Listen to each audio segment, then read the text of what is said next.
नमस्कार मित्रों, मैं हूं आचार्य प्रभाकर भारद्वाज। मित्रों, आज मैं आपको बताना चाहूँगा पितृदोष क्या होता है। मित्रों, भगवान श्री कृष्ण ने भी कहा था, आत्मा अजर अमर है, आत्मा कभी नहीं मरती है, आत्मा केवल शरीर बदलती है। लेकिन मित्रों, जब आत्मा को एक शरीर छोड़ने के बाद दूसरे शरीर में स्थान नहीं मिल पाता है तो वो आत्मा भटकती रहती है और जिस परिवार से संबंधित वो आत्मा होती है उस परिवार को उस आत्मा के साथ साथ कष्ट भोगने पड़ते हैं। मित्रों, अश्विन मास के कृष्ण पक्ष का जो पखवाड़ा जो होता है उसमें हम सभी हिंदू लोग श्राद्ध पक्ष कहलाता है और अपने पूर्वजों की पूजा कर ब्राह्मणों को भोजन कराकर उन्हें दक्षिणा देते हैं ताकि हमारे पूर्वज हमारे से प्रसन्न हो और हमारे घर में सुख समृद्धि रहे, हमारी संतान सुखी रहे, हमारे यहाँ किसी प्रकार की बीमारी ना हो, हमारे घर में धन धान्य अन्न की किसी भी प्रकार की कमी ना हो। लेकिन मित्रों, कई बार यदि हमारे परिवार के अंदर विधि पूर्वक किसी व्यक्ति का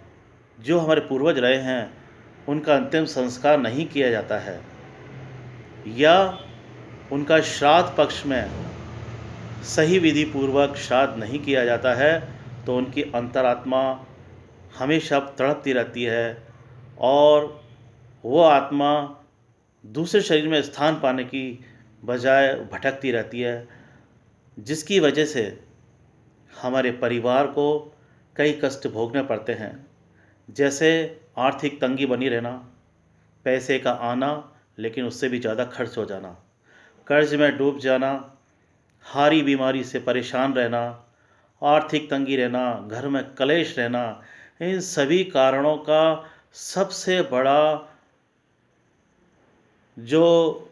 रीज़न है या कारण है वो है हमारे पितरों का दोष है। यदि हम इसका समय रहते निवारण नहीं करते हैं तो हमें अनेक कष्टों को भोगना पड़ेगा। अब आपको मैं बताना चाहूँगा कि पितरों का जो दोष है उसका निवारण कैसे किया जाए। मित्रों, हमारे जो भी पितृ हैं उनको समय समय पर उनका श्राद्ध किया जाना चाहिए, उनका विधि पूर्वक अंतिम संस्कार किया जाना चाहिए। साथ ही साथ इतना ही नहीं है, हमें उन्हें हमारे घर की दक्षिण दिशा के अंदर उनकी नियमित रूप से पूजा की जाना चाहिए, उनके सामने एक दीपक रखा जाना चाहिए और उनकी रोज़ प्रार्थना की जाना चाहिए ताकि हमारे घर में सुख समृद्धि का वातावरण बना रहे, किसी भी प्रकार का रोग हमारे घर में प्रवेश ना करे, हमारे बच्चे किसी भी प्रकार से परेशान ना हो और वो किसी प्रकार से रोगग्रस्त ना हो। इतना ही नहीं मित्रों, अगर पितृदोष के कारण कई बार संतान अपाहिज भी हो जाती है, रोगी भी हो जाती है या संतान की प्राप्ति भी नहीं होती है, तो जहाँ कहीं ऐसी परेशानी या कष्ट है तो मैं उन सभी से ये परामर्श देना चाहूँगा कि अपने घर के अंदर पितृदोष से मुक्त कराएं। यदि इतना होने पर भी अगर आपका घर पितृदोष से मुक्त नहीं होता है तो अंत में एक उपाय है कि आप त्रिपिंडी श्राद्ध करवाएं। त्रिपिंडी श्राद्ध के अंदर तीनों देवता जो हैं, हमारे जो बड़े देवता हैं ब्रह्मा विष्णु महेश, उनकी विधिवत पूजा की जाती है और जो भी भटकती हुई आत्मा है उसका नाम लेकर, क्योंकि हमें पता तो है नहीं है कि हमें कौन सी आत्मा, हमारे घर का कौन सा पितृ हमें परेशान कर रहा है, तो उनका नाम लेकर हम उनके नाम से एक श्राद्ध करते हैं जिसे त्रिपिंडी श्राद्ध कहते हैं। अधिकतर यह त्रिपिंडी श्राद्ध जो है वो त्र्यंबकेश्वर महादेव में किया जाता है, लेकिन ज़रूरी नहीं है कि अगर आपके पास पैसे का अभाव है या आपके पास में पैसे की कमी है तो आप किसी भी पवित्र स्थान या सरोवर या नदी के किनारे या तुलसा जी का वृक्ष जहाँ पर हो वहाँ पर भी आप त्रिपिंडी श्राद्ध कर सकते हैं या महादेव के मंदिर के अंदर भी